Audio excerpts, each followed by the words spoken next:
प्रचंड प्रमाणात जॉब जातील, प्रचंड प्रमाणात बदलतील. हे जग वेगळ्या दिशेने चाललेलं आहे. अमेझॉनचे कित्येक वेअरहाऊसेस आहेत ते फक्त रोबोट्स काम करतात. मॅग्निफिसंट 7 कंपन्यांना त्यांचे प्रॉफिट्स वाढवायचे ना. काय होईल ह्युमन रेसचं? आता हे युद्ध थांबण्यासारखं नाही. म्हणजे मुसाफिर जेव्हा मी वाचलं ना, तुम्ही खूप फेजेसमध्ये होतात. ढकलला गेलो मी आयुष्यात. व्यसन हा एक भाग झाला आणि त्याचे दुष्परिणाम शिक्षण क्षेत्रावर हे सुद्धा भयंकर होणार आहेत. त्याचे बघा, ChatGPT कित्येक लोकांना आधार देतोय. याचा फायदा फक्त काहीच लोक घेत आहेत. ह्युमनॉइड रोबोट्सच्या बरोबरच लोक सेक्स करायला लागतात. त्यात जिओ पॉलिटिक्स पण इन्व्हॉल्ड आहे. पुढच्या 5 वर्षात संगीतकार, म्युझिक डिरेक्टर, इन्स्ट्रुमेंटलिस्ट, गायक आणि म्युझिक स्टुडिओवाल्यांनी करायचं काय?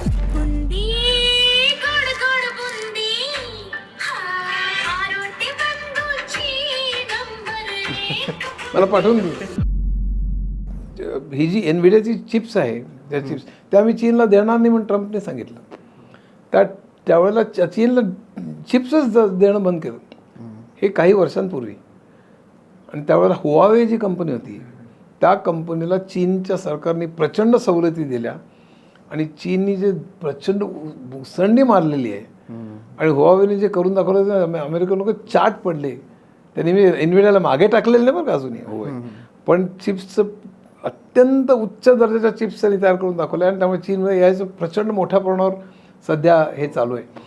सो हे जे सध्या चिप वॉर्स त्याला म्हणतात, सध्या चिपचं युद्ध जसं तेलाचं चालू आहे इकडे इराण आणि इस्रायल आणि अमेरिकेमध्ये, तसं इकडे चिप वॉर प्रचंड पेटलेलं आहे. स्पेशली मला तर स्वतःला असं वाटतं, त्यावर आपण वेगळं काहीतरी करू कधीतरी, की सध्याचं जिओ पॉलिटिक्स आहे हे युनिपोलर वर्ल्डकडनं मल्टीपोलर वर्ल्डकडे जाणारं आहे. एक अमेरिका सत्ता होती, त्याच्याशिवाय आता वेगवेगळी केंद्र तयार झालेली, स्पेशली अमेरिका आणि चीन किंवा अमेरिका आणि ब्रिक्स कंट्रीज आणि त्यातल्या त्यात चीन यांच्या युद्धाशी या सगळ्यांचा संबंध आहे. अगदी इराणच्या वॉरशी, व्हेनेझुएलाशी, डॉलर डॉमिनन्स राहण्याशी सगळ्याशी संबंध आहे. पण त्यावरती आपण नंतर बोलू. प्रश्न असा आहे या ठिकाणी की चिपचं हे जे राजकारण आहे ते भयंकर पेटलं. पण पूर्ण कमिंग बॅक की चिप्स या सगळ्या तिथे अमेरिकेत होत्या आणि डेटावरती कंट्रोल अमेरिकेत होता, म्हणून अमेरिकेमध्ये सगळं सुरू झालं. हे सगळं आपल्याला कळलं पाहिजे. आणि त्या पुढचं जे झालं ChatGPTचं व्हर्शन, आता तर काय म्हणजे टेक्स्टवरून इमेज तयार करणं. आता काय असतं की ती कशी तयार होते, की मी असं म्हटलं की अमुक नदी आहे आणि नदी की there is a river on the bank of which there is a lion watching the sun, असं मी वाक्य म्हटलं किंवा मराठीत दिलं जातं. आता ते पहिल्यांदा ChatGPTला कळलं पाहिजे, मग त्याच्यात नॅचरल लँग्वेज प्रोसेसिंग आली. त्यामध्ये नंतर ChatGPTला असंही कळलं पाहिजे की त्यामध्ये वॉचिंग ही क्रिया आहे. सन वॉचिंग द सन असं म्हटलं, लायन वॉचिंग द सन म्हटलेलं आहे. सन हे एक ऑब्जेक्ट आहे, एक गोष्ट आहे. रिव्हर ही काय आहे, किंवा when a farmer was eating an apple असंही घातलं तर फार्मर एक मनुष्य आहे, ॲपल एक गोष्ट आहे, तो खातो. आता खातो आपल्याला कळतं खाणं म्हणजे काय वगैरे, पण आत्तापर्यंत टेक्स्टवरून तो शिकलेला आहे की ॲपलनं जो फूड आहे ते खाण्यासारखं आहे आणि तो कोण खातोय. आणि मग हा जो सगळा प्रकार आत्तापर्यंत दिलेली चित्र जी आहेत ना, त्या चित्रांवरनं तो सफरचंद कुठलं आहे, ॲपल कुठलं आहे, फार्मर कुठला आहे, हे सगळं ओळखायचं. आणि त्याकरता लेबल्स करावे लागतात. म्हणजे हा फार महत्त्वाचा आहे, हा मुद्दा लक्षात घ्या. आणि त्यात जिओ पॉलिटिक्स पण इन्व्हॉल्ड आहे. म्हणजे काय की आत्तापर्यंत जे लाखो चित्र घेतात आणि त्या चित्रांमधली एक चित्र आहे की त्या चित्रामध्ये काहीतरी डोंगर आहेत, त्यात काहीतरी साबण आहे आणि काय समज अशी, तर त्यातलं साबणाला ते असं चौकोन करतात, डोंगराला चौकोन करतात आणि ते हे डोंगर लेबल लावतात. सुपरवाइज लर्निंगमध्ये लेबल म्हणजे काय, तर त्या लेबलवरनं त्या प्रत्येक चित्रातल्या वस्तू ज्या आहेत त्या वस्तू शिकवतात.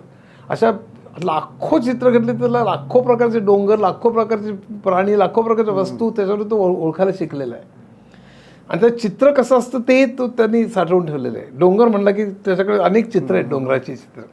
सिंह म्हटलं की सिंहाची चित्र आहेत. त्यामुळे त्याला सिंह म्हटलं की त्याचं पॅटर्न काय आहे, त्याला आयाळ असते, हे सगळं त्याला माहिती आहे. ते चित्र पण त्याने बघितलेले आहेत आणि त्याच्यातनं तो पॅटर्न त्याने एक्स्ट्रॅक्ट करून सिंह म्हणजे काय, कुत्रा म्हणजे काय, मांजर म्हणजे काय, नदी म्हणजे काय, सूर्य म्हणजे काय, सगळं तो शिकलेला आहे. ते हे आत्तापर्यंत इनपुटवरनं.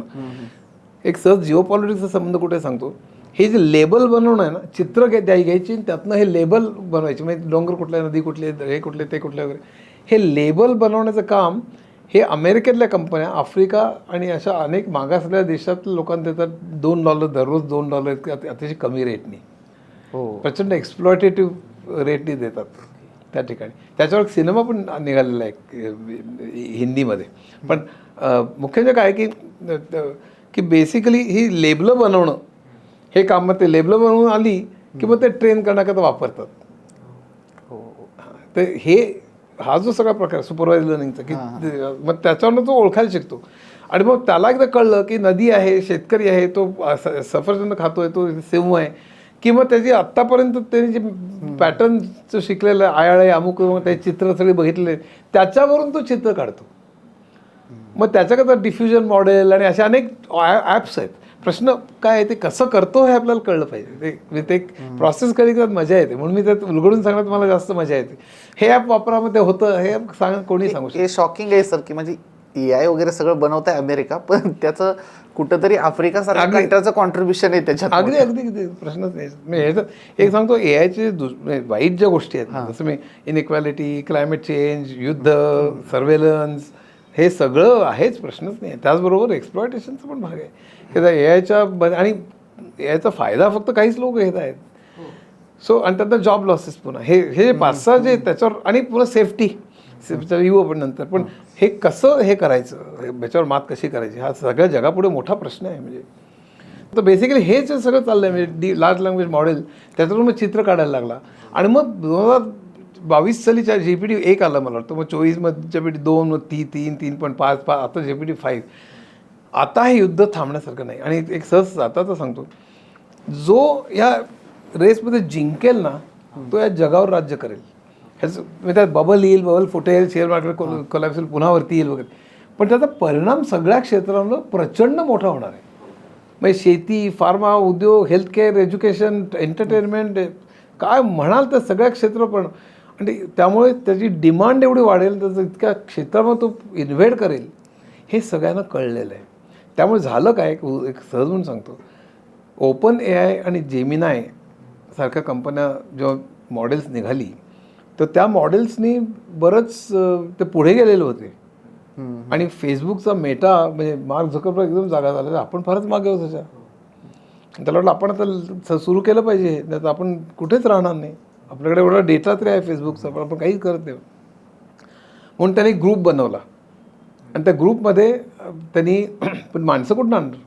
मग OpenAI आणि गुगलमध्ये माणसं खेचायला सुरुवात केली. पण काहीच्या काय सॅलरीज आहेत त्यांच्या. ते सॅलरी त्याला जॉईनिंग बोनस सांगतो. म्हणून बन्सल का कुठे इंडियन होता, त्याला त्यांनी हे केलं, बरेच वाटाघाटी झाल्या, नाही म्हणला तो. झाल्यानंतर त्याला जॉईनिंग बोनस $100 मिलियन, आजच्या ह्याच्याप्रमाणे 940 कोटी रुपये दिले. 940 कोटी रुपये त्याला जॉईनिंग बोनस, फक्त जॉईनिंग. इकडे बसायची, इकडे बस, पुढे salary, profit sharing, stock option हे वेगळेच, फक्त जॉईनिंग बोनस. मॅट नावाचा मनुष्य होता, तो 100 मिलियनला तयार झाला नाही, त्याला 250 मिलियन दिले. म्हणजे आत्ताच्या 2400 कोटी रुपये दिले. 2400 कोटी रुपये फक्त जॉईनिंग बोनस. हे का सांगतोय मी, हे रेस, मी जर का व्हॅलीमध्ये गेलं, मी सिलिकॉन व्हॅलीमध्ये मी दर महिन्याला जायचो. माझी सॅन्टा क्लारा आणि सॅन होझे ऑफिसेस असायची नेहमी. आत्ता वॉर चालू आहे तिथे, कारण जो जिंकेल, म्हणून इतका सुसाट सगळं चाललेलं आहे, दर आठवड्याला बदलतं आहे. आणि त्यामुळे प्रचंड प्रमाणात जॉब जातील, प्रचंड प्रमाणात बदलतील. नाही म्हणजे भीती फक्त जॉब जाण्याची नाही, जॉब मोठ्या प्रमाणावर बदलतील. म्हणजे जसं ATM झाले आणि टेलिक्लर्कचे जॉब्स गेले, किंवा वर्ड प्रोसेसिंग आणि DTP आले आणि टायपिस्टचे जॉब्स गेले. पण पूर्वी 5 वर्षात, 10 वर्षात, 15 वर्षात एखादं स्किल जायचं, नवीन यायचं. आता दर 6 महिन्यांनी, दर वर्षांनी. एका सोशॉलॉजिस्टने सांगितलं की दर माणसाला आपल्या आयुष्यामध्ये 4 किंवा 5 वेळा जॉब बदलावे लागतील. हा मुद्दा खूप इम्पॉर्टंट वाटतं की सारखा येतोय की आता पहिल्यासारखं नाही राहणार की तुम्ही एका जॉबला लागले का तुम्ही त्याच क्षेत्रात किंवा तो जॉब घेऊन तुम्ही रिटायर व्हाल, असं नाही राहणार आहे. तर तुम्हाला ते मेंटली मुलं म्हणायचं स्टॅम्पासारखा चिकटला आणि सगळ्या शेवटी ते गेलं आता. तर मग ह्याच्यासाठी एक मेंटल प्रिपरेशन लागेल, कारण तुम्हाला सारखं हे नवीन आहे सगळं. आणि ह्या खूप मोठा बदल आहे त्या अर्थाने की तुम्हाला वेगवेगळ्या जॉबसाठी तयार व्हायचं आहे. तुमच्या आयुष्यात म्हणजे मुसाफिर जेव्हा मी वाचलं ना, तुम्ही खूप फेजेसमध्ये होतात. म्हणजे तुम्ही IITत होतात, नंतर तुमचा एक सामाजिक कार्यात गेलेला आहे टाईम, त्यानंतर तुम्ही IT सारख्या क्षेत्रात अगदी स्क्रॅचपासून सुरुवात केली, मग पुन्हा एक्सपर्ट झाले, मग पुन्हा कंपनीचे MD आणि पुन्हा तुम्ही लेखक म्हणून पण समोर आहे. तेव्हा हे प्रत्येक टप्पे तुम्ही चेंज करत होता. म्हणजे ऑलरेडी तुम्ही लिटरली जगलाच ना, तसं की तुम्ही बदलत गेलात. तर तुमचा माइंडसेट कसा होता तेव्हा? नाही, खरं सांगायचं मी असं काही ठरवून केलं नाही. हे म्हणजे जसं घडत गेलं तसं मी त्याला सामोरं गेलो. आणि म्हणजे IITत होतो. IITत म्हणजे बोर्डात 16व्या, युनिव्हर्सिटीत पहिला, गणितात पहिली तर IIT एकही मार्क गेलेला नाही आणि IIT रँक होल्डर वगैरे असं. मला वाटतं आपण खूप हे, पण जेव्हा मित्रांचा आमचा एक ग्रुप बनला, तो ग्रुप TIFR, IIT, BSc मधले टॉपर्स होते आणि ते त्यांच्याच विषयात ग्रेट होते असं नाही, पण इतर अनेक विषयात डीप इंटरेस्ट होता. म्हणजे economics, psychology, philosophy, mathematics, science, technology, music, literature, म्हणशील ते, हिस्ट्री. आणि ते प्रचंड दादा त्यांचं वाचन वगैरे, मी त्यात खेचलाच गेलो. कारण असं इंटेलेक्च्युअल काही म्हणलं की मी लगेच आणि आपण कोणीच नाही तेव्हा लक्षात आलं की आपण स्वतःला कधीच, मी काही समजत कधी नव्हतं, गर्व कधीच नव्हता, पण तेही नाहीच, आपल्याला खूप शिकायचं आहे लक्षात आलं. आणि त्यांना जो इंटरेस्ट होता त्यातच मला इंटरेस्ट निर्माण झाला आणि मग मी वाचायला लागलो. त्यात मी इकॉनॉमिक्स, BA पर्यंत इकॉनॉमिक्स वाचून केलं, Adam Smith, Ricardo, Malthus Marx, Keynes, Friedman वगैरे असं. सायकॉलॉजी वाचायचं, फिलॉसॉफी वाचायचं, म्हणजे वेस्टर्न फिलॉसॉफीज, म्हणजे Socrates, Plato, Aristotle, Kant, Russell, तर विटगेन्स्टाईन, असं सगळं. आणि त्यातल्या चर्चा, इंग्लिश लिटरेचर वाचलं, हे त्यात मी बुडून गेलो. म्हणजे अभ्यास कसा केला, कसा 65% मार्क पडले. त्यावेळी डाव्या विचारसरणीचा माझ्यावर प्रभाव होता आणि अजूनही प्रभाव आहे, पण मी कुठल्याही पक्षाचं नाही, कुठल्याही देशात समर्थन करत नाही. पण सगळ्यांना ही सुबत्ता सगळीकडे पोचली पाहिजे या तर मी मताचा आहे, या अर्थाने मी डावा आहे नक्कीच. पण त्यावेळी मी भारावून गेलो होतो, मी आदिवासी चळवळीत गेलो. मी सगळं प्रश्नाचं उत्तर मी असं ठरवून काहीच केलं नाही, तर मी असं भारावून गेलो, मी चळवळीत गेलो. मग चळवळीत लक्षात, मग एका सत्याग्रहासाठी मी जेलमध्ये पण गेलो 10 दिवस. शांततामय सत्याग्रह होता, जंगल जमीन वाटून द्या आदिवासींना, याच्याकरता आम्ही केलं. पण त्यांना वाटलं यांना धडा शिकवू, आम्हाला 10 दिवस जेलमध्ये ठेवलं. ते अनुभव सगळे लिहिलेत मुसाफिरमध्ये. आणि त्यानंतर मी बाहेर आलो, नंतर काही महिने राहिलो, नंतर कळलं की आपण आयुष्यभर हे करू शकणार नाही. मला माझ्यातल्या मर्यादा लक्षात आल्या. पण मी परत आलो मला विचारायला लागले, तुझं हे काय, इंटरव्ह्यूला जायचं होतं, काय वर्षभर काय करत होतं? म्हणलं मी चळवळीत होतो. आणखीन खोलवर विचारलं तर सांगायचं जेलमध्ये पण गेलो होतो. म्हणजे थँक्यू व्हेरी मच म्हणायचं, इथे हेच धंदे करणार. मग कोणी जॉबच दिए ना, मग वर्षभर जॉब नव्हता मला. मग 13 घरं बदलली, चाळीपासून ते फिशरमॅन कॉलनीपासून ते झोपडपट्टीपासून ते वेश्यावस्तीमध्ये एक माझा मित्र शाळा चालवायचा, तिथे राहिलो मी. तर असं सगळं प्रचंड अनुभवलं म्हणजे त्या काळात ते. आणि नंतर मग एकाला रात्रपळीच्या कामगारांवर देखरेख करण्याकरता 125 रुपये महिन्याला अशा पगारावर चालू केलं मी रेलरोडच्या समोर. तिथे माझं त्याच्याशी पटलं नाही, मग बाहेर पडलो. मग मी ITत शिरलो. म्हणून ITत शिरलो. मी पहिले 10 वर्ष मी ॲप्लिकेशन सॉफ्टवेअर केलं.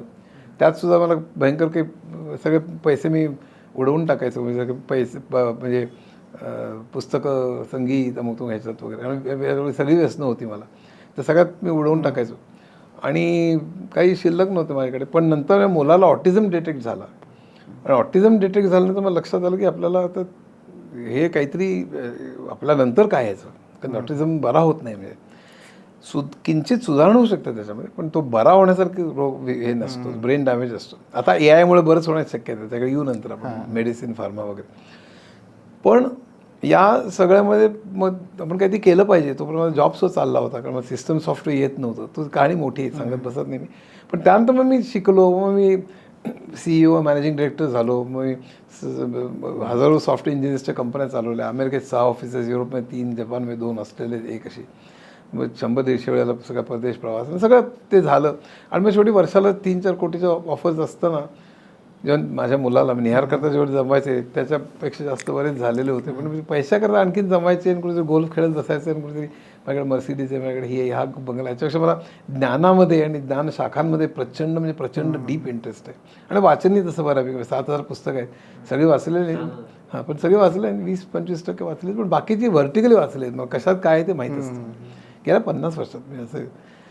पण त्यामुळे एखादं पुस्तक लिहायचं म्हटलं की सगळी पुस्तकं बाहेर येतात आणि कशातनं काय घ्यायचं, मग कधी ट्रान्सलेट करत नाही किंवा कॉपी करत नाही, पण कशातनं शिकायचं ते सगळं माझं. आणि त्याच्यावर मग पुस्तक तयार होतं आणि ते मला करावंसं वाटलं, म्हणून मी ते परत आलो. हे सगळं घडलं, जो प्रश्नाचं उत्तर म्हणजे हे कुठेही असं ठरवून केलं नाही, त्यामुळे मग असं घडत गेलं. म्हणजे मी CEO झालो, मॅनेजिंग. आजकाल म्हणजे मुलं मला 5 वर्षात जनरल मॅनेजर व्हायचं आहे, 10 वर्षात मला VP व्हायचं आहे, 15 वर्षात मला CEO व्हायचं आहे, असं सगळं ठरवून वगैरे करतात. असं काही ठरवून केलं नाही. ढकलला गेलो मी आयुष्यात. पण मी IT चलो ते ढकलला गेलो, चळवळीत ढकलला नाही गेलो, सगळं मी ढकलला गेलो म्हणण्यापेक्षा कॉन्शियसली सगळे डिसिजन होते, ढकलला गेलो त्या अर्थाने नव्हे, पण ते घडत गेलं असं मला म्हणायचं. मी असं भयंकर ठरवून वगैरे काही गोष्टी केल्या नाहीत, पण सामोरं होत गेलो मी आणि ते आत्तापर्यंत तरी जमत आलं. असं अनेकांची साथ मला मिळाली. म्हणजे आत्ताच लिखाणामध्ये मला सहलेखकांची अनेक साथ मिळाली. कारण मला सांगितलं त्याप्रमाणे मला BP, डायबिटीस, अनेक भानगडी, हार्ट, सगळं त्यांच्या अगोदर हे 10-12 वर्षापासून तेव्हापासून लक्षात आलं. माझ्या डोक्यात एवढे विषय आहेत. म्हणजे माझ्या सायकॉलॉजीवर 10 झाली, बायोलॉजीवर 6 झाली, इकॉनॉमिक्समध्ये 3, गणितावरती 3, सायन्स टेक्नॉलॉजी 40 वगैरे असं सगळी, गणितावरती 3. तर आता ह्या सगळ्यामध्ये बाकीसुद्धा खूप विषय माझ्या डोक्यात.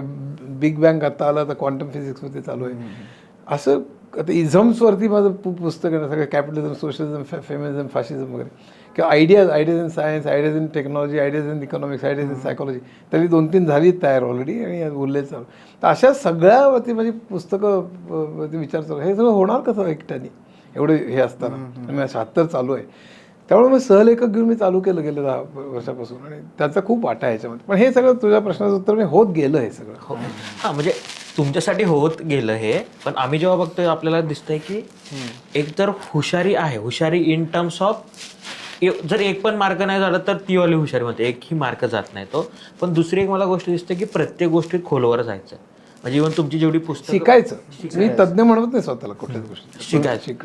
पण हां, प्रत्येक म्हणजे अगदी आंदोलनात असं आपण बघतोय, किंवा IT चा तर तो प्रवास तुम्ही सांगितलं की तुम्ही अगदी बेसिक पासून सुरुवात केली ना. टाटा मॅग्रोची 4 पुस्तकं, रेफरन्स बुक तुमचे आहेत. 700 ऑपरेटिंग सिस्टम, जसं चायनीजपासून इतर भाषांतर झाली, जगभर वापरले जातात. मग डेटा कम्युनिकेशन नेटवर्क्स, मग वेब टेक्नॉलॉजीज आणि डिमिस्टिफाईंग कम्प्युटर. आणि मग मी मराठीत 77 पुस्तकं लिहिली, आता 10 प्रकाशनाच्या वाटेवर, आणि त्यात वेगवेगळ्या विषयांवर सगळे. म्हणजे आणि समवॉट एक्सपिरियन्सेसचा पण मुद्दा असणार. हां, तर व्यवस्थापनावरती बोर्डरूम आहे, त्यात माझं अनुभव पण आहेत आणि पुस्तकं पण आहेत सगळं.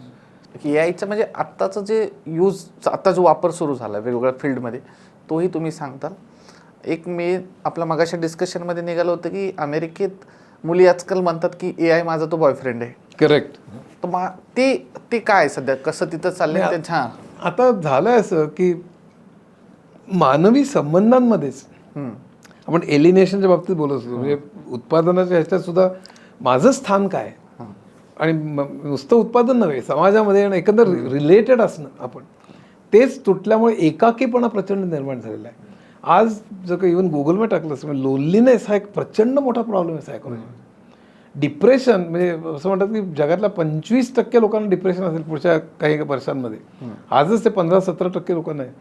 नैराश्य हा जो प्रकार आहे, म्हणजे नैराश्यावर मी पुस्तक लिहिलं, म्हणजे सायकोलॉजीला 10 पुस्तकांपैकी एक.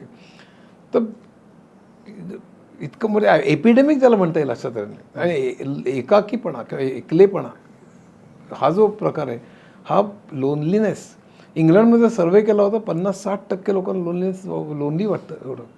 आणि लोनलीनेस म्हणजे असं की गर्दीमध्ये पण आपण तुम्ही लोनली असता, फेसबुकमध्ये हजारो फ्रेंड्स, पण प्रत्यक्ष ज्याच्या खांद्यावर पण डोकं ठेवून रडू शकू असं एकही मित्र नाही, असा जो सगळा प्रकार आहे. तर तो प्रकार प्रचंड वाढायला लागलेला आहे. एका बाजून टेक्नॉलॉजी, एका बाजून फेसबुकचे फ्रेंड्स आहेत, एका बाजून तुम्ही काय केलं लगेच सगळे लोक तर लगेच अंगठे दाखवतात, लगेच लाईक करतात. आणि त्याच्यामुळे उलटं म्हणजे मला लाईक्स किती मिळाले, माझ्या ओळखीचे 3 लोक आहेत, त्यांना मला लाईक्स कमी मिळाले म्हणून नैराश्य येते. नैराश्य म्हणजे लगेच गोळ्या घेतात असं नाही, पण वाईट वाटतं, लगेच चलबिचल होते, एन्झायटी वाढते. तर हा काय प्रकार आहे म्हणजे? तर हे त्याचे सायकॉलॉजिकल परिणाम जे होत आहेत, त्यामुळे माणसाची कंपॅनियनशिप जी आहे, रिलेशनशिपच सगळ्या उद्ध्वस्त होत चाललेलं आहे.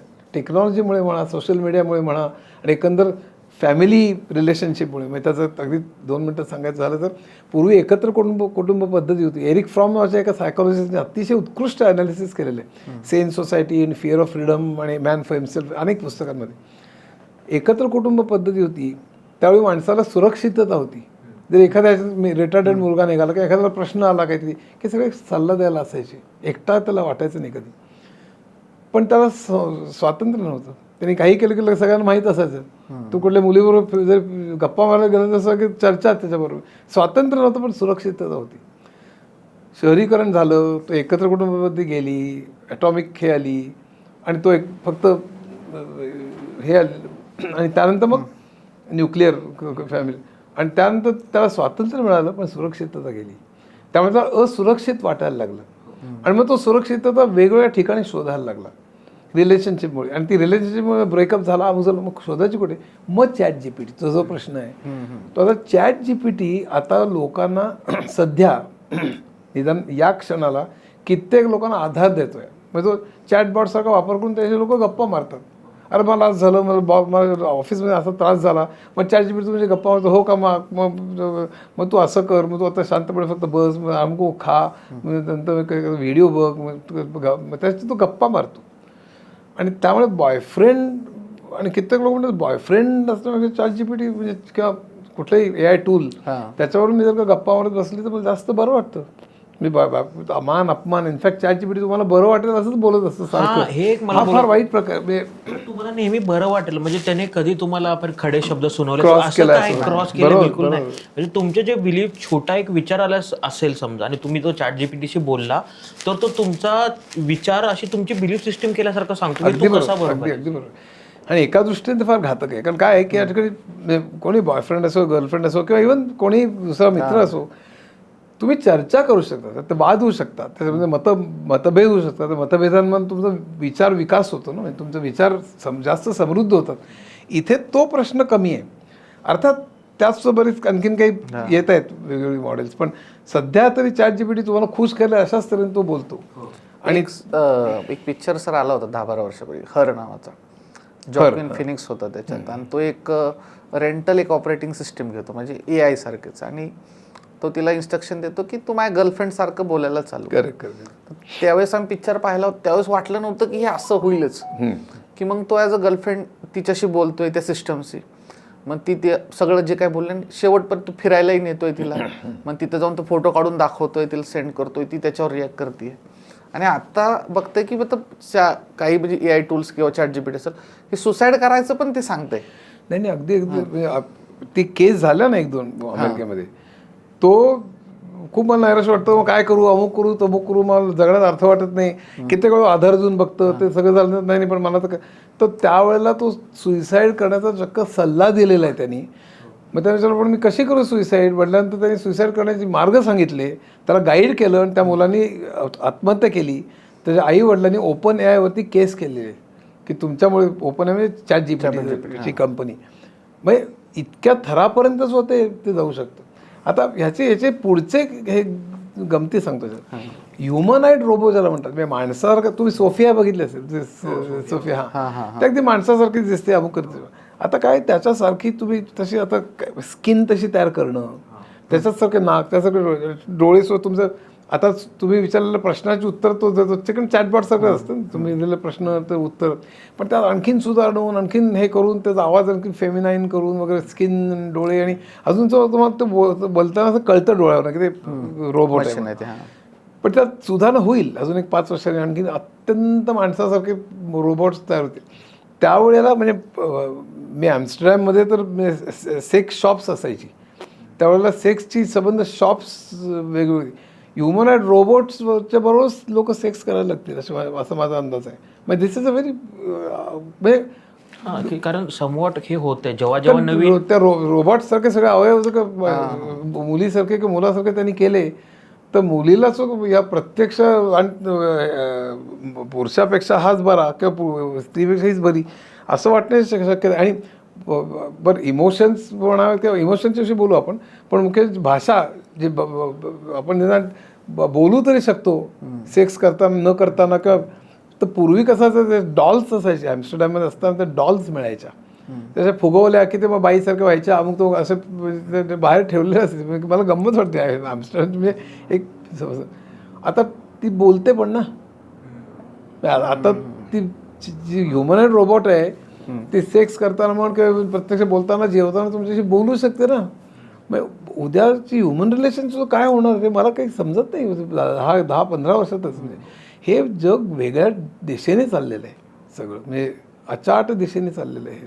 आणि आपण ह्याच्यात बोलताना फक्त कन्स्ट्रक्टिव्ह कसं होईल हे बोलतो आणि आपल्यावर कसा परिणाम आहे पण मध्ये अशा काही बाजू घडत असतात ना टेक्नॉलॉजीच्या ज्या सगळे कन्झ्युम करत असतात, एन्जॉय करतात, जसं की फॉर एक्झाम्पल पॉन, की जेव्हा जेव्हा नवीन टेक्नॉलॉजी येत गेली, म्हणजे ती कम्प्युटर आले, तर मग इंटरनेटवर किती पॉन टाकलं गेलं.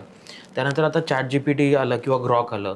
सो ग्रॉकला ते पॉप्युलर करण्यासाठी त्याने काय केलं होतं, लाईक इलॉन मस्कच्या बाबतीत जे झालं होतं, की त्यांनी कोणाची इमेज टाकाने तुम्हाला ते बिकिनीमध्ये तुम्ही त्याला कन्वर्ट करू शकता. आणि हे म्हणजे दिसतंय, म्हणजे हे आपले इंटेन्शन सार्वजनिकरित्या कोणी बोलणार नाही की बरोबर. माझ्या यायचं इंटेन्शन हे आहे, पण जेव्हा ही रेस होते आपण जर म्हणतोय, आणि या रेसमध्ये पुढे जाण्यासाठी हे वापरूच शकतं. अगदी वापरू शकतो. आणि म्हणजे पोर्नोग्राफी म्हणजे सगळं इनफॅक्ट सोशल मीडिया आणि इंटरनेट आणि हे सगळं लहान मुलांची सवय. म्हणजे ओळखीचे काही लोक आहेत, मला फोन केला होता, मी सायकोलॉजी एवढी पुस्तकं लिहिली, मला उगीच मानस तज्ज्ञ म्हणतात बरं का, म्हणजे काही मी नाही आहे तसलं काही तज्ञ, त्यांना डॉक्टरांकडे जा किंवा थेरपिस्टकडे जा म्हणून सांगतो सरळ.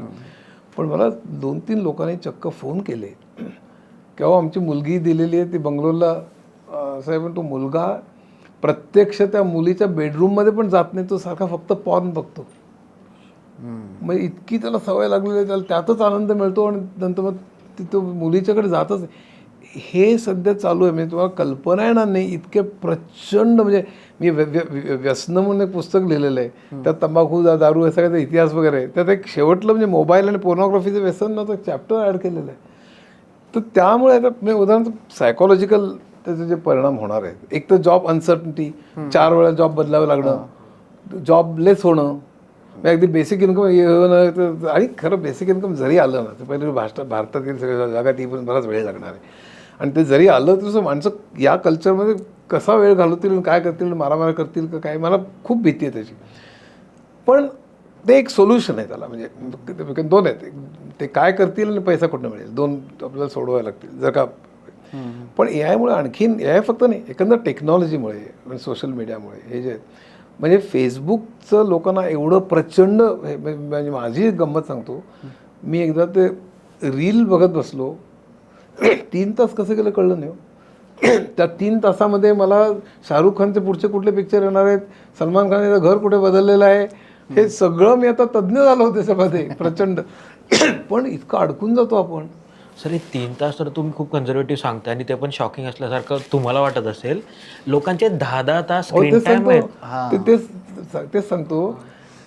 एक DSM नावाची पद्धत आहे, ICD युरोपमध्ये वापरले, DSM अमेरिकेत वापरली जाते. मनोविकारांचं क्लासिफिकेशन करण्याची पद्धत आहे. त्या DSMमध्ये एक फेसबुक ॲडिक्शन डिसऑर्डर FAD म्हणून ॲड करावं लागलं त्याला.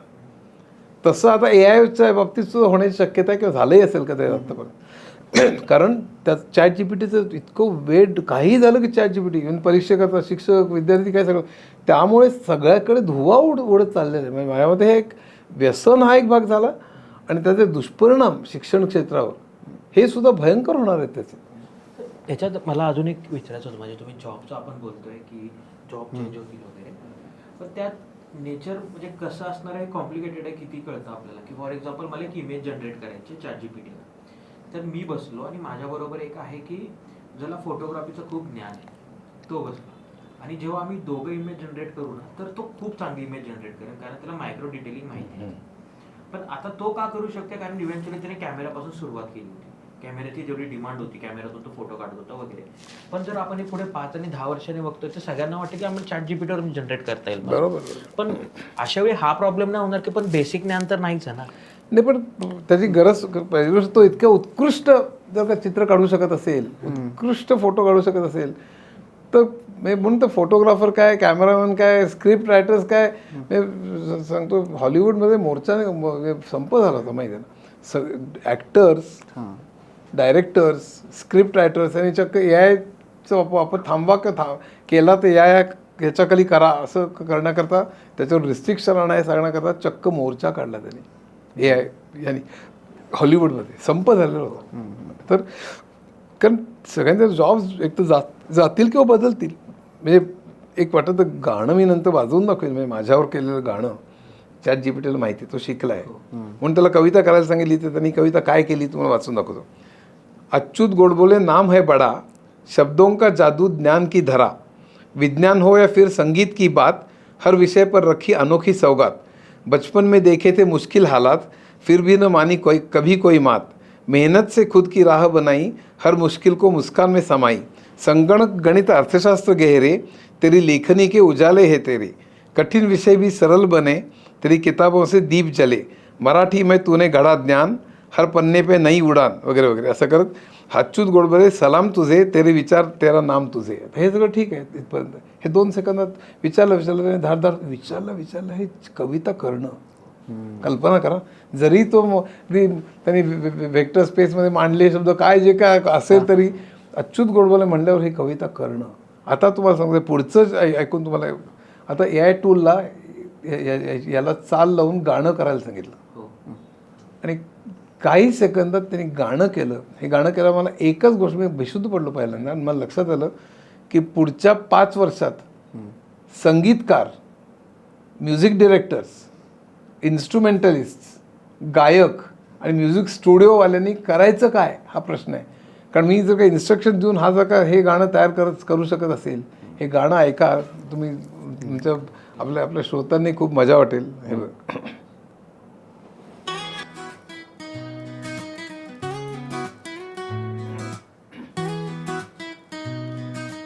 2 कडव्यातले इंटरल्यूड पण बघा.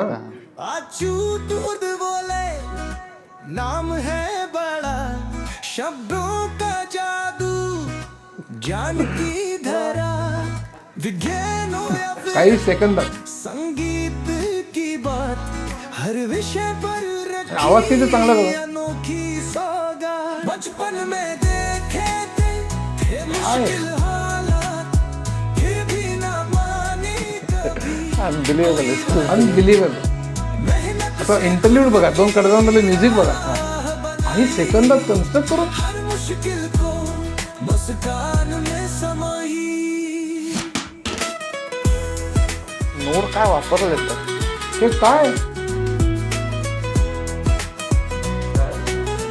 तुम्हाला काय करायचं याला. संगरतेत अर्थशास्त्र गहरे, तेरी लेखनी के उजाले है तेरे, कठिन विषय भी सरल बने, तेरी किताबों से दीप जले, मराठी में तूने जढ़ा गया, आवाज आहे. हर पन्ने में है नई उड़ान, तूने जो बोए वो बीज उगे, हर पीढ़ी तेरे विचारों से जुड़े, समाज की चिंता हर दर्द समझा, शब्दों से दुनिया का नजरिया बदला, तेरी विरासत अमर रहेगी, हर दिल में रोशनी बहेगी. अच्युत बोले. आता याच्यात गंमत अशी बरं का, पुढचं ऐकून तू बेशुद्ध पडशील. मी त्याला सांगितलं की मला ही चाल आवडलेली नाही आहे, मला तो 10 चाली मला प्रेझेंट करू शकतो. मी म्हटलं की हीच चाल मला मोहम्मद रफीच्या आवाजात करून तर मोहम्मद रफीच्या आवाजात करून देऊ शकतो. हे काय आहे म्हणजे हे, आणि आवाज किती चांगला आहे बघा. अच्युत गोडबोले एवढा काही मोठा नाही की त्याच्यावर कोणतरी म्युझिक स्टुडिओ बुक करून एवढे इन्स्ट्रुमेंट्स आणि अरिजित सिंग किंवा कोणतरी एवढा चांगला आवाज असलेला गाणं म्हणायला लावा, काही कोटी खर्च होतील त्याच्याकरता. हे जर का मी करायला लागलो मग आता झालं आहे काय की त्यामुळे सगळे संगीतकार आपल्याकडेच, मला तर ऋतिक रोशन मला लक्षात नाही, पण कित्येक नटांनी आपलं कॉपीराईट घेऊन ठेवले. त्याचं कारण असं की मी जाहिरातीमध्ये कुठल्याही नटाला तो नट काहीतरी माझा पेय घेतोय किंवा काहीतरी ॲपल ज्यूस घेतोय, काही जे काय असेल ते, हा साबण वापरतोय अशी जाहिरात त्याला माहीत नसताना, कारण मला 30 सेकंदाचा ऑडिओ पुरतो आणि त्याचं काही व्हिडिओ किंवा काही फोटो पुरतो त्याला ॲनिमेट करण्याकरता, की त्याच्यात तो साबण वापरतो जाहिरात, त्यांनी कुठलंही काम करण्याची गरज नाही. मी AI वापरून ते करू शकतो. त्याचं काय मगाशी तू सांगितलं की AI वापरून सिनेमा जर का काढू शकेल ना तो किती 1.5 तास 1 तास 20 मिनिटाचा, तर का सिनेमा जर का कोणी काढू शकत असेल. आज सुद्धा मी माझ्या PC वरती बसून अब्राहम लिंकन हिरो आहे आणि मधुबाला हिरोईन आहे असा पिक्चर. आता अब्राहम लिंकन कुठे आणि मधुबाला कुठे, आणि अब्राहम लिंकन झाडामध्ये फिरतोय, मेरा प्यार तेरा प्यार, आणि मधुबाला म्हणते अभिनय वगैरे हे सगळं मी क्रिएटिव्हिटी तर लागणार पण त्याच्याकडे मी वापर क्रिएटिव्हिटी याचा संबंध काय. पण मुख्य म्हणजे असं आहे की हे सगळं मी घरच्या माझ्या PC वर दाखवू शकतो. हा काय प्रकार आहे. आणि हे जर का गाणं तयार करू शकत, एवढंच नाही तो शेवटी अल्टिमेटली पॅटर्न लक्षात ठेवतो. मी त्याला सांगितलं की बरं का, शंकर जयकिशन कशा चाली देऊ शकला असता तसं या गाण्याला चाली दे. तर तो शंकर जे किशन कुठली वाद्य वापरत असे, त्याला शिवरंजनी, भैरवी, पहाडी असे राग आवडत असत, हे सगळं तो कोरस वापरत असे की नाही वगैरे सगळं स्टडी करून त्याचा पॅटर्न वापरून या गाण्याला शंकर जयकिशननी कशी चाल दिली असती ही मला ऐकू शकतो. आता हे जे जे सगळं होणं आणि जितका जास्त आणखीन डेटा येईल तितकं तो जास्त शिकत जाईल, जितकं तो परफेक्ट होत जाईल. आणि त्यामुळे पुढच्या 5 वर्षात म्हणून सांगतो म्हणजे वकील, स्क्रिप्ट रायटर्स, गाण्याच्या पॉईंटमध्ये ना मला एक पॉईंट ॲड करायचा आहे.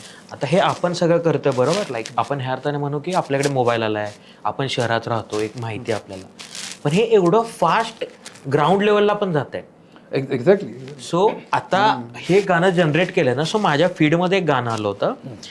तो नाशिकमध्ये राहणार एक बेसिक केटरर आहे, त्याला सोशल मीडियावर मार्केटिंग करायची होती. मग त्याने काय केलं, त्याला तर कवितेचा गंध नाही, म्युझिक नाही माहिती, नथिंग, तरी पण त्याने गाणं कसं केलं, टोटली AI.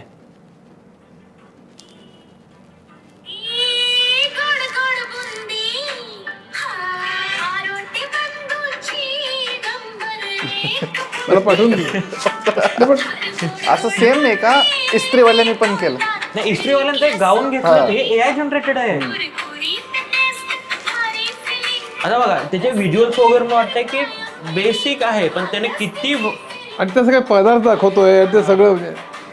तर आता त्यामुळे अनेक लोकांना जॉब जाण्याचं हे जे होतंय ना, ह्याचं कारण हे आणि त्यामुळे म्हणजे शिक्षण क्षेत्र, आरोग्य क्षेत्र, करमणूक क्षेत्र, रिटेल क्षेत्र, ॲमेझॉनचे कित्येक वेअरहाऊसेस आहेत ते फक्त रोबोट्स काम करतात किंवा माणसं अत्यंत कमी असं गृहीत धरू आपण.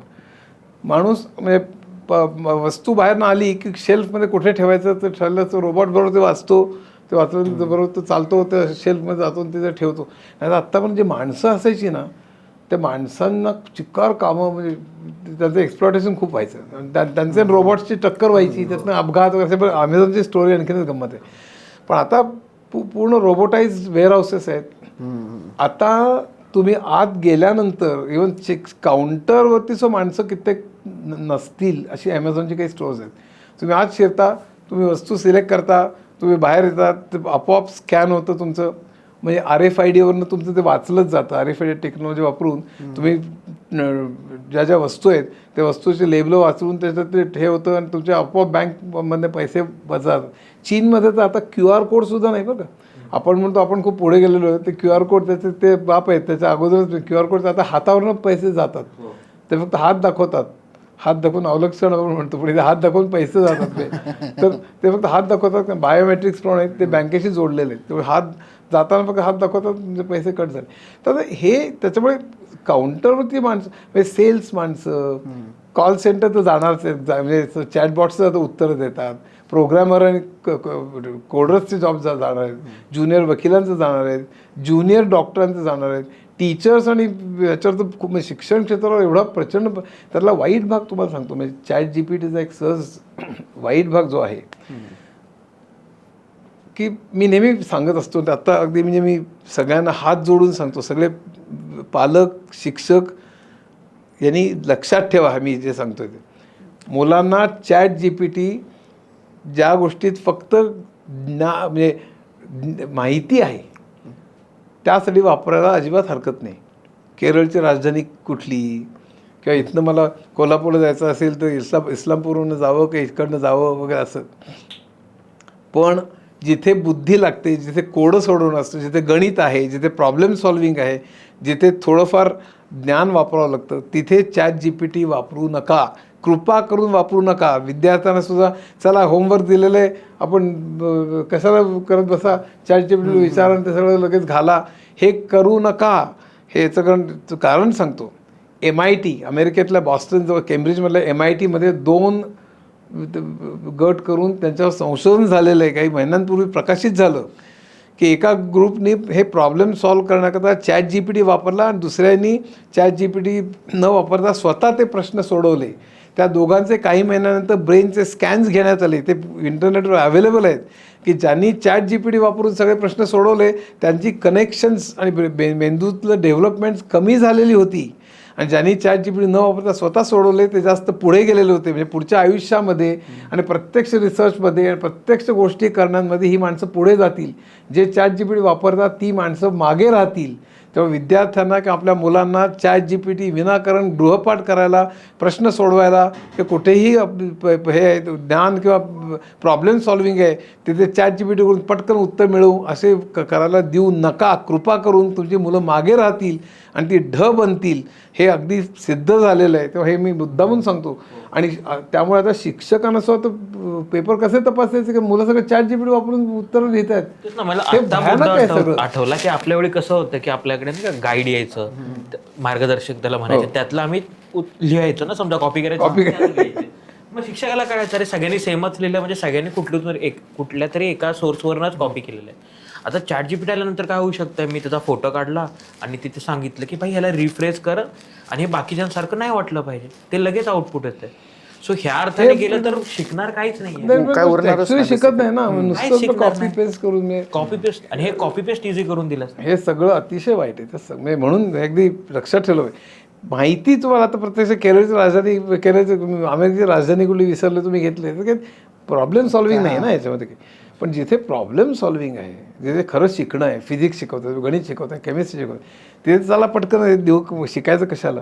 तर हे अतिशय वाईट आहे. म्हणजे आणि याच्यात म्हणजे तुम्ही ते वापरता इथपर्यंत ठीक आहे, तुमची क्षमता कमी होती, पण त्यातनं आजार पण उद्भवतील की पूर्ण मेंटली तुम्ही डिपेंडंट होताय त्याच्यावर. अगदी प्रश्नच. म्हणजे जसं FAD फेसबुक ॲडिक्शन तसं ॲडिक्शन जसं मागे तू म्हणालास की तो लगेच तुम्ही उत्तर दिलं की आता हे पण तो तुम्हाला म्हणजे कंटेंट सारखं सर्व करतं, गुंतवून ठेवतं. म्हणजे मी एक प्रश्न विचारला की ह्या प्रश्नाचं हे उत्तर आहे, तर तो त्याच्यातून अजून स्वतः एक प्रश्न जनरेट करतो, तुला हे ऐकायचं आहे का, हे पण सांगू का, तो सगळं तुम्हाला अडकव. आणि त्यामुळे ॲडिक्शनचा जो प्रकार आहे, ॲडिक्शनचा न शिकणं आणि नुसतं त्याच्यावर डिपेंडन्स, आणि हे खूप वाढणार. आणि त्यामुळे हे आपण पिढीच मारतोय की काय असं एक त्यातनं हे सिच्युएशन वाटतं ना किती, की एका टाइमला आपल्याला दिसतं की जेव्हा जेव्हा टेक्नॉलॉजी आली तेव्हा आपलं जगणं तसं अर्थाने सोपं होत गेलं. म्हणजे काही पार्ट त्यातले सोपे होत गेले, मटेरियलिस्टिकली म्हणतोय मी, की गाडी आल्यामुळे आपण जास्त ट्रॅव्हल करू शकलो वगैरे, असं टेक्नॉलॉजी व्हायचं. पण आता ChatGPTला दिसतं की ते वापरायला सोपं आहे. जसं आपण बघितलं आता त्या केटरिंगवाल्याचं आपण एक्झाम्पल दिलं वगैरे, की त्याला गाणं करता आलं, त्याचा बिझनेस प्रमोट करता आलं, इव्हेंच्युअली त्याला पोस्टर स्वतःच बनवतील वगैरे. सो AIची दुसरी बाजू सर आपल्याला दिसते की वापरायला खूप सोपं बनवतात. सो आपण नेगेटिव्ह बाजू बघितली, एका अर्थाने डेमोक्रेटायझेशन आहे बरं का. म्हणजे आता साध्या रस्त्यावरच्या गाडीवाल्याचं हे करता येणं शक्य होतं. सो एका दृष्टीने ते लोकशाहीकरण पण आहे की, पण दुसऱ्या बाबतीमध्ये इनइक्वॅलिटी पण खूप वाढणार आहे. की जे मालक आहे त्याचे, त्या कंपन्यांचे, ते खूप श्रीमंत होत चाललेले आहेत. असं ते खूप वेगळं गणित आहे. एक अजून एक युद्धाच AIचा वापर सर एक मोठा थ्रेट होऊ शकतो. अगदी युद्धामध्ये जी ॲक्युरसी वाढलेली आता ती AI मुळे वाढलेली आहे. पूर्वी पण टार्गेट्स यायची, पण आता ॲब्सोल्युटली ॲक्युरेटली जी होऊ शकतात ती सगळी AI मुळे. आता ही जी सध्या आता इराण आणि हे जे युद्ध चाललेलं आहे त्यामध्ये म्हणजे तुम्ही जेव्हा एक मिसाईल सोडता तेव्हा त्याला इंटरसेप्टर ते लगेच इंटरसेप्ट करतो. कारण ती मिसाईल सोडतात त्याचं पॅराबोलिक जे न्यूटनच्या नियमाप्रमाणे तसं पण गतीचे नियम वापरून ते कुठे पडेल, त्याचं कुठला ट्रॅजेक्टरी असेल हे तुम्ही कॅल्क्युलेट करून ते बरोबर ते सोडू शकता. आता मिसाईल अशी आलेली आहे ती इराणनी हे केलेली आहे, त्याला चीननी सपोर्ट केलेली आहेत की ती हवेतच त्यांचा मार्ग बदलतात आणि त्याच्यातनं मग 20 हे वॉरेंट्स एक्सप्लोड होतात. तर ती हवेतच जर काही मार्ग बदलू शकली ते इंटरसेप्टर्स त्याला इंटरसेप्टच करू शकत नाही आहेत. तर हा जो सगळा प्रकार आहे हा सगळा AI डायरेक्टेड आहे सगळा. तर AI मुळे युद्धाला हे होणं म्हणजे आत्ताच OpenAI म्हणजे OpenAIची गंमत आहे. OpenAIची सुरुवात झाली ना तेव्हा आम्ही शांततेकरता करू हे म्हणून OpenAI नाव आहे, कारण आम्ही ओपन करू सगळ्यांकरता म्हणून, नॉन प्रॉफिट, आम्ही प्रॉफिट मिळवणार नाही, शांततेकरता करू, मानवतेच्या हिताकरता करू, अशा तऱ्हेने सगळं सुरू झालं. नंतर मग त्यांनी ते सगळं बदलायला सुरुवात केली म्हणूनच त्यांच्यात भांडणं झाली वगैरे असं सगळं.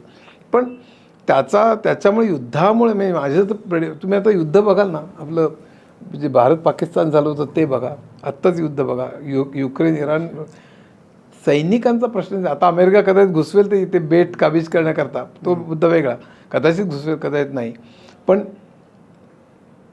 म्हणजे इन्फंट्री हा जो प्रकार आहे फक्त वर्णच सगळं म्हणजे माणसांऐवजी फक्त यंत्रच करतायत इथे.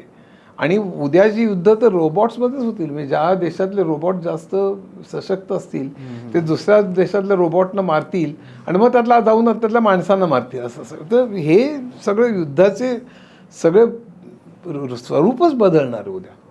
म्हणजे AI ड्रिव्हन आणि रोबोट ड्रिव्हन आणि संपूर्ण फक्त एअरस्पेसच राहील, एरोस्पेसच राहील सगळे. सो हे सगळं युद्धावरती होणारे परिणाम हे प्रचंड आहेत. जसे चांगले परिणाम आहेत, जसे मी ड्रग आणि ह्याच्यावर तसे औषधांवरती जसे परिणाम होणार आहेत तसं औषधांचं सहज आठवलं म्हणून सांगतो. डेमिस हासाबिस म्हणजे जेफ्री हिंटन बरोबरच त्याला नोबेल प्राईज मिळालं केमिस्ट्रीचं. त्याने प्रोटीन फोल्डिंगचं हे काढलं की ते कसं होतं ते. आणि that was a revolutionary discovery की त्याच्यामुळे आणि AI वापरून त्यांनी केलं. आता तर उद्या जगात AI आणि क्वांटम कम्प्युटिंगचा वापर करून ड्रग डिस्कवरीमध्ये आणि डिसीज डिस्कवरीमध्ये रेव्होल्युशनरी फरक पडणार आहे. आणि जीन एडिटिंगमध्ये या म्हणजे क्रिस्पर नावाचं जे आहे सध्या, पण आता आणखीन या 2026मध्ये जे MITचे जे 10 त्याच्यामध्ये एक आहे की ते म्हणजे AAGCT हे जे एलिमेंट्स आहेत जीनमधले त्यातलं एक एलिमेंट तुम्ही एडिट करू शकाल. हे 26 साली येणार आहे. त्यामुळे तुम्हाला अनेक रोग बरे करता येणार आहे. आता ऑटिझममध्ये बोलाल तर काही 3 का काही कुठल्या तरी 3 प्रकारच्या जीन्समध्ये डिफेक्ट असतो. प्रत्येक विकार फक्त जेनेटिक नसतो, कित्येक ॲक्वायर्ड पण असतो, एन्व्हायरमेंटल आणि अमुक वगैरे. पण जेनेटिक विकार जे आहेत मेनली त्याला चक्क जीन्स बदलतं, जीन्स कापून हे करणं, त्याला क्रिस्पर टेक्नॉलॉजी म्हणतात. ती आता आलेली ऑलरेडी महाग आहे. पण आता एक एलिमेंट त्यातलं तुम्ही बदलू शकण्याची शक्यता 2026मध्ये निर्माण होणार आहे. Demis Hassabis has gone on record to say, जो नोबेल लॉरेट आहे त्यामुळे आपल्याला सिरियसली घेतलं पाहिजे की पुढच्या 10 वर्षात त्याच्या म्हणण्याप्रमाणे आपण नोन विकारांवरती मात करू. म्हणजे कॅन्सर, अल्झायमर, जे काय आपल्याला विकार, डायबिटीज, पुढच्या 10 वर्षात त्याच्यावर मात करू असं नोबेल लॉरेट म्हणतोय AI आणि क्वांटम कम्प्युटिंगमुळे. म्हणजे ऑटिझम असेल, आणखीन सेलेब्रल पाल्सी असेल, इतर अनेक सायकोलॉजिकल असतील, न्यूरोलॉजिकल असतील, फिजिकल असतील, पॅरालिसिस, काय म्हणाल त्याच्यावर तुम्ही मात करू शकाल 10 वर्षात. मला ते थोडं मार्केटिंग पण असेल त्यात, पण नोबेल लॉरेट असल्यामुळे सिरियसली घेतलं पाहिजे. 10 असेल, 15 असेल, 20 असेल, पण काय त्याच्यामुळे होऊ शकेल. हे चांगले परिणाम झाले ड्रग डिस्कवरी आणि इतर त्याच्यावर. पण वाईट परिणाम म्हणजे युद्ध, इनइक्वॅलिटी, क्लायमेट चेंज तर सगळ्यात मोठा प्रकार आहे. आणि त्यातनं एक्सप्लॉयटेशन, ते आफ्रिकेकडनं लेबलं लावून घ्यायची वगैरे, हे जे सगळं जॉब लॉसेस होणार, जॉब पुन्हा बदलणार सारखे, त्याच्यावर मानसिक परिणाम, त्याच्यामुळे डिप्रेशन, लोनलीनेस आणि त्याच्यामुळे ॲडिक्शन, हे जे आत्ता आपण बघतोय, हे सगळं प्रचंड, हे सगळं आपल्याला बॅलन्स ठेवलं पाहिजे. आणि बॅलन्सचा मुद्दा तोच येतो ना. सो क्रिस्पर Cas9चं जे आलं होतं त्याच्यामध्ये असं होतं की ते जीन एडिटिंग करतात. सो पॉझिटिव्ह साईडीज तुम्ही सगळे विकार दूर करू शकता वगैरे. पण अगेन विकार म्हणजे काय, कोण कसं घेतं ह्याच्यावर डिपेंड आहे. सो त्याच्यातली तुम्ही डिझायनर बेबी बनवू शकता. अगदी बरोबर, अगदी. हा आहे किंवा एथिकल प्रॉब्लेम बरेच निर्माण होऊ शकतात. म्हणजे आता एखाद्या कंट्रीला वाटलं की आमच्याकडे ॲथलीट नाही आहेत, तर ते ॲथलीट मुलांच्या DNA मध्ये जाऊन चेंजेस करू शकतात. समवट कळतंय तुला की किती फास्ट हे चेंजेस होणार आहेत. भयंकर आपल्याला कल्पना. आणि आपल्या प्रेडिक्शनच्या बाहेरचं हे सगळं. म्हणजे सांगू का मी, टेक्नॉलॉजिकल बदल जो झाला आतापर्यंत गेल्या 10 वर्षात जो टेक्नॉलॉजिकल बदल झाला तो संपूर्ण मानवजातीच्या आत्तापर्यंत जी प्रगती केली त्याच्यापेक्षा बऱ्याच पटीने जास्त गेल्या फक्त 10 वर्षात झाला. म्हणजे तो ग्राफ आहे तो असा एक्सपोनेन्शियल आहे. तो ज्या तऱ्हेने चढेल सांगता येत नाही. म्हणजे गेल्या 10 वर्षात काय झालं बघू, तिथंच पुढच्या 10 वर्षात ते प्रेडिक्ट करू, त्याला एक्स्ट्रापोलेट म्हणतो नाही. पुढच्या 10 वर्षात गेल्या 10 वर्षातलं बघून करणार, गेल्या 10 वर्षाच्या अनेक पटीने पुढच्या 10 वर्षात होणार आहे. हा जो आणि सगळ्या म्हणजे अब्दुल कलाम म्हणायचे 3 T's राज्य करतील, AT, BT आणि NT. म्हणजे artificial intelligence, sorry IT, BT आणि NT. कलामांच्या बाबतीत AI नव्हतं, पण information technology, biotechnology, nano technology, या तिघांमध्ये जे प्रगती होणार ती इतक्या रॅपिडली आणि इतक्या एक्सपोनेन्शियली होणार आहे की पुढच्या 10 वर्षात काय होईल आपल्याला सांगता येत नाही. In fact Elon Musk, Geoffrey Hinton आणि अनेक लोकांना विचारलं जेव्हा, तेव्हा त्यांच्याकडे पुढच्या 5 वर्षात काय होईल, जवळ 5 वर्ष काय 6 महिन्यात काय होईल आम्हाला सांगता येत नाही म्हणाले. आणि म्हणून तिथे प्रश्न काय येतोय की ए आय सेफ्टीचा जो प्रश्न आहे म्हणजे सिक्युरिटी आणि सेफ्टीचा आणि एथिक्सचा पण या म्हणजे ज्याला विरोध जे करतात म्हणजे जेफ्री हिंटन हारारीचा सगळ्यात पुढे आहेत. इलॉन मस्क जो काही बाबतीत आहे की त्याच्यावर मर्यादा घातल्या पाहिजेत. कारण ए आय ए आयचे 3 भाग आहेत, नॅरो इंटेलिजन्स, जनरल इंटेलिजन्स आणि सुपर इंटेलिजन्स. नॅरो इंटेलिजन्स म्हणजे एका पर्टिक्युलर क्षेत्रामध्ये, हे फार्मास्युटिकलमध्ये किंवा एका आपल्या ह्युमन माणसाला जे अनेक फॅकल्टीज असतात, अनेक क्षमता असतात, आपल्याला कुठल्याच क्षमतेमध्ये तो खूप पुढे जातो. जनरल इंटेलिजन्स म्हणजे आपण सगळ्या बाबतीत जे निर्णय घेऊ शकतो किंवा हालचाली करू शकतो, माणसा एवढं ए आय प्रगत होणं त्याला AGI म्हणतात. आत्ता ओपन AI, जेमिनी सगळी मंडळी जी सगळ्या कंपन्या आहेत ते AGIच्याकडे धावत आहेत आणि त्याचा प्रचार करतात की आम्ही AGI 2030पर्यंत गाठू, 28पर्यंत गाठू, कोणी म्हणजे 35पर्यंत गाठू, कोणी ऑलरेडी गाठलेलं आहे. सगळं काही त्यात मार्केटिंग पण आहे, पण पुढच्या 5-10 वर्षात ते होईल. ASI म्हणजे आर्टिफिशियल सुपर इंटेलिजन्स म्हणजे माणसापेक्षाही जास्त अनेक पटीने बुद्धिमत्ता असणार आणि ते पुढच्या काही दशकांमध्ये होईल असं लोक म्हणत आहेत. काही मंडळींमध्ये काही वर्षातच होईल वगैरे. आता ते जेव्हा होईल तेव्हा माणूस स्वतः निर्णय घ्यायला लागेल. कारण AI एजंट्स आता ऑलरेडी आलेले आहेत. AI एजंट म्हणजे आपण त्यांच्यावर काम सोपवलं की तो सगळं कोऑर्डिनेट करून काम करू शकतो. आत्ता आपल्याला स्वतःला समजा 3 लोकांना घेऊन वीकेंडला हॉटेलला जायचं आहे, तर मला स्वतःला किंवा माझ्या सेक्रेटरीला त्या 3 लोकांच्या सेक्रेटरीला फोन करावं लागेल, हॉटेलला फोन करावं लागेल, बुकिंग करावं लागेल वगैरे, हे सगळं कोऑर्डिनेट करावं लागेल. आता मी AI एजंटला सांगतो की मला या 3 लोकांबरोबर जायचं आहे, तो AI एजंट त्या 3 लोकांच्या AI एजंटबरोबर संवाद करून त्यांना फ्री कोट आहे, कुठलं कॅलेंडर आहे, कोणाला जमतं आहे, कोणाला नाही जमतं आहे, खाण्याचं त्यांना चायनीज, एकाला इटालियन आवडते, कोणाला काय आवडते, सगळं करून फायनली एक कन्सेन्सस बिल्ड करून की बाबा ठीक आहे आपण चायनीजमध्ये जाऊ, या शनिवारी जाऊ, मग चायनीज रेस्टॉरंट कुठलं सगळ्यांना आवडतं आहे त्याच्याबरोबर कन्सेन्सस घेऊन इथे तुम्हाला 6 ते 7 जमणार आहे का, हे सगळं प्लॅन करून त्यातला टू अँड फ्रो जाऊन तो सगळ्यांना कळवेल की 6 ते 7 या हॉटेलमध्ये. ह्याला AI एजंट म्हणतात. तो सगळं कॅलेंडर बघतो, हॉटेल बघतो, ट्रॅव्हल बघतो, सगळं टॅक्सी पण बुक करतो, सगळं करतो. आता ह्याच्यापुढे प्रत्येक माणसाचा, कंपनीचा किंवा राष्ट्राचे पण एजंट्स असतील. त्यामुळे AI एजंट डेव्हलप करणं हे उद्याच्या जॉब त्याच्यात चिकार डिमांड असणार आहे. आता हे एजंट सध्या म्हणजे पुन्हा कमिंग बॅक टू ASI, ते सुपर इंटेलिजन्सचे युग येईल तेव्हा AI एजंट जर का अतिशय माणसापेक्षाही जास्त हे झाले आणि ते नको त्या फाईल्स डिलीट करायला लागले किंवा नको ते आपल्या ॲटम बॉम्बच्या ह्याच्यावर त्यांनी प्रेस केलं, ते युद्ध चालू करायला लागले, बॉम्ब फेकायला लागले, आपल्याला न विचारता. कारण एजंटचा महत्त्वाचा काय भाग आहे की आपल्याला न विचारता स्वतः डिसिजन घेऊ शकतो. आणि तो जर का आपल्याला नकोसे डिसिजन घ्यायला लागला तर काय होईल ह्युमन रेसचं, हे हारारी आणि जेफ्री हिंटनला काळजी पडलेली आहे. म्हणून त्याच्यावर रिस्ट्रिक्शन घाला. आणि त्या युरोपचं त्याच्यात बऱ्यापैकी संमती आहे, चीनची पण संमती आहे, पण अमेरिकेमध्ये सध्या काय झालेलं आहे, या मॅग्निफिसंट 7 कंपन्यांना त्यांचे प्रॉफिट्स वाढवायचे आहेत ना. मी जर का बंधन घातलं त्याच्यावर आणि इतरांना नाही बंधन घातलं तर मी कुठे जाईन, हा प्रश्न आहे तिथे.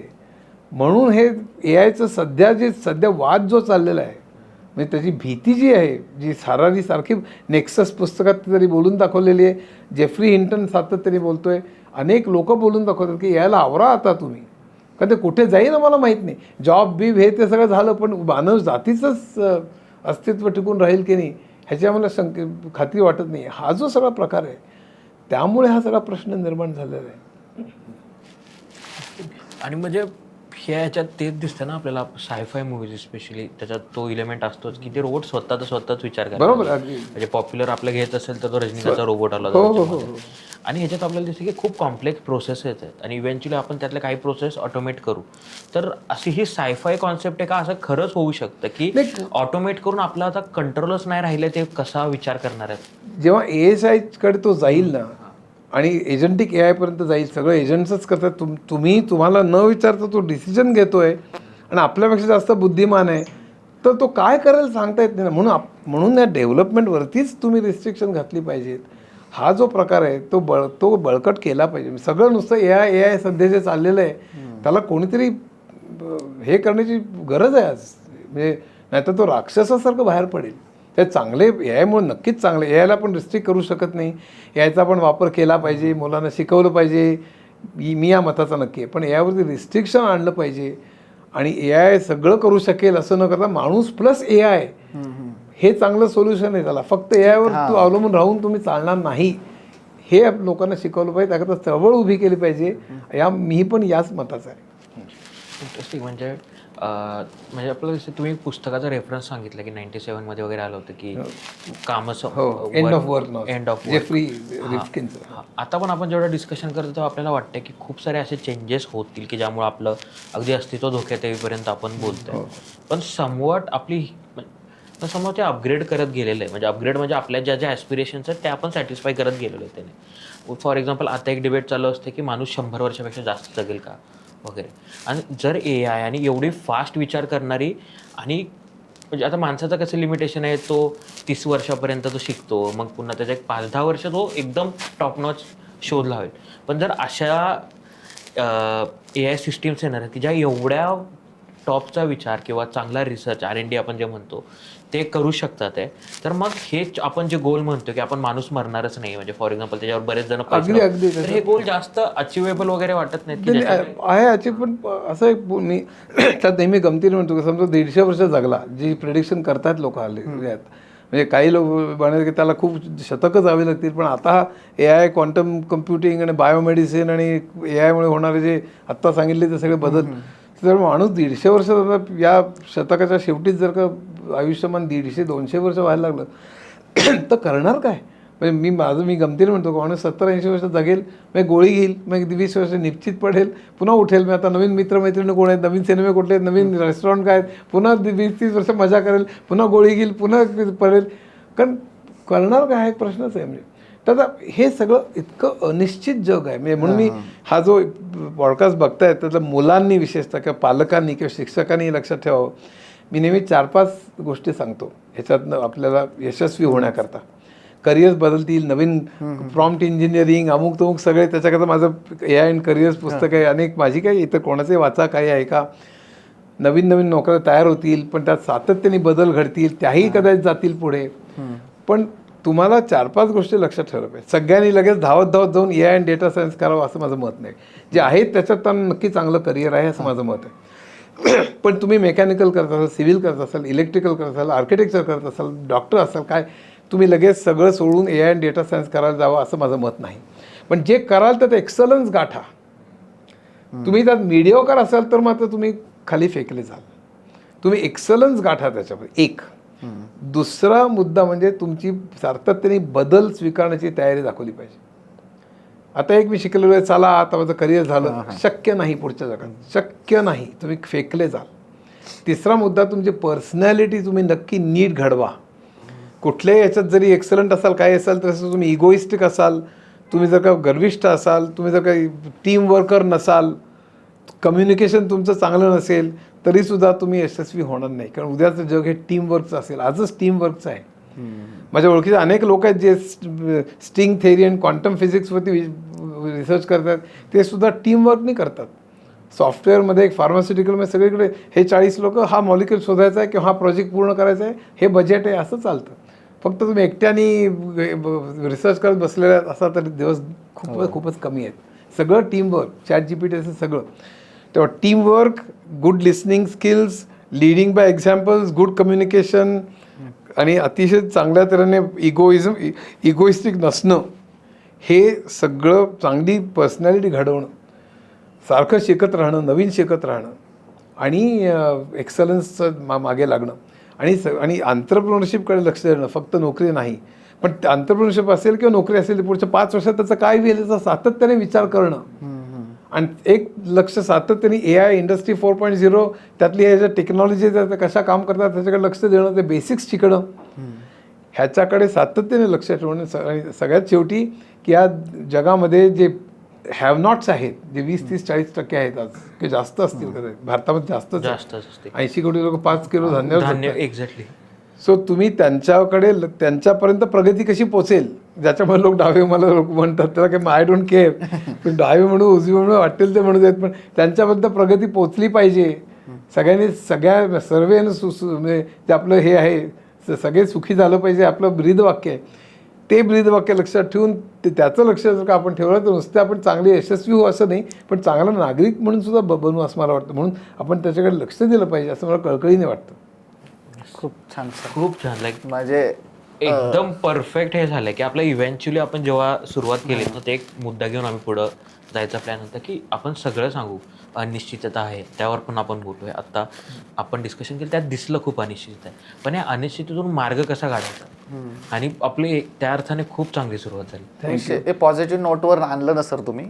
ॲक्च्युली म्हणजे हे विचार नव्हता केला आम्ही पण हे डिस्कस करताना असा, पण हे याच्यासाठी महत्त्वाचं वाटतं कारण ए आय आले बबल, मग सगळे ते डेटा सायन्स शिकून हे इतकी सगळे लाट आहे त्याच्यात, पण अगेन पुन्हा त्याला प्रॅक्टिकली कसं हँडल करायचं या सगळ्या गोष्टी. तर तुम्ही मला वाटतं हा पॉडकास्ट म्हणजे ए आय समजून घ्यायला तर आहेच आहे बेस्ट, की ज्याला बेसिकपासून समजायचं, पण अगेन पुढं काय दिशा असावी याच्यासाठी सुद्धा हा एक परफेक्ट डॉक्युमेंट असल्यासारखा हा आजचा मला वाटतं थँक्यू. हे झालाय.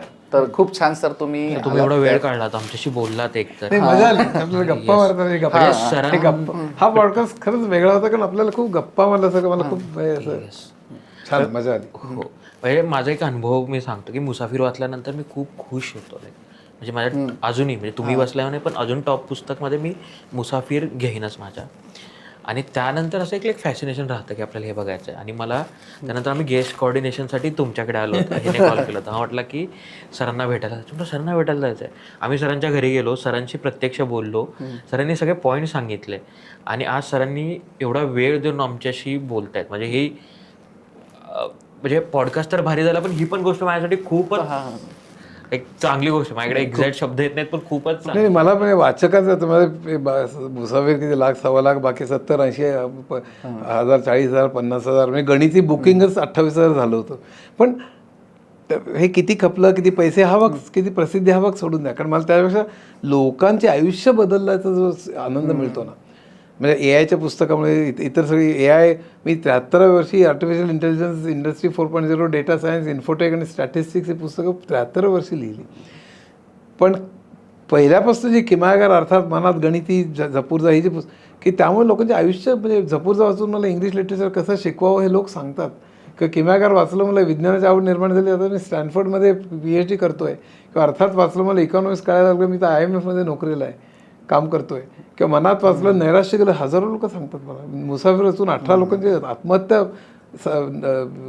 वाचल्या, हे जेव्हा मला कळतं ते. आणि त्यामुळे परवा फर्ग्युसनमध्ये जेव्हा पुस्तकांचं हे होतं तर 2-3 तास होतं, एक क्षण गेला नाही की 20-20, 30-30 लोकांचे गरडा घालत आयुष्य कसं बदललं. नुसता छान आहे हो तुम्ही चांगले लिहिता हे ठीक आहे, पण हे जेव्हा मला लोक सांगतात ना तेव्हा मला खरंच छान वाटतं. आज सुद्धा पॉडकास्टमध्ये मला याचा छान गप्पा मारल्यासारखा फील आला आणि मजा आली त्याच्यामुळे.